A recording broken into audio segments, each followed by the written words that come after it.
I've had the good fortune of working with Manny Ramirez a couple times, and two of his sons, and a third son actually came to my clinic. And Manny is full of good advice. Duh.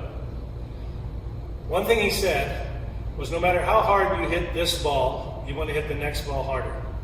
And the one after that harder. And the one after that harder and harder and harder. And pretty soon you're popping up, rolling over, if not swinging and missing. We have to find the effort level where we get our best launch quickness and stay there.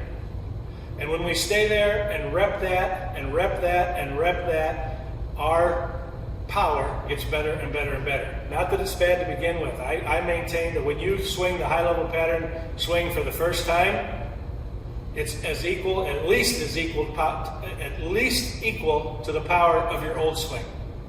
And it will gain and grow the more you rep it, okay?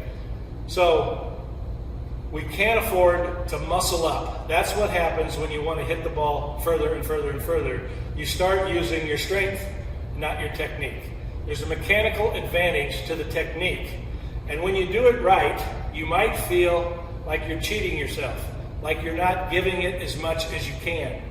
But when you start giving it as much as you can, you break your technique down. So you have to find the spot, the effort level that you're as quick as can be, and then you stay there and rep it and rep it and rep it and rep it, and pretty soon you'll feel you can give it more effort without muscle because you've created a new habit. But for this video, I want to show you what happens when you muscle the bat versus when you let the technique work. When you let the technique work, you're going to get into a good load, and the first thing that happens very abruptly is your snap and tilt. Your fuse body tilt and your snap, and it's very abrupt. Very, very abrupt. You hit a couple good balls, they go good, you get a big smile on your face, you hit another one good, pretty soon you're muscled up, and here's what happens first. This happens before you snap your hands. And that's when you're going to roll over and flare and pop up. Okay? You have to find the position, the feeling, the readiness that allows you to do this first, not this. The second pro I ever worked with was Matt Kata, K-A-T-A. He had a nice career, parts of 6 or 7 seasons in the big leagues. He found me on my site, came to St. Louis and worked with me one day, developed a relationship with him.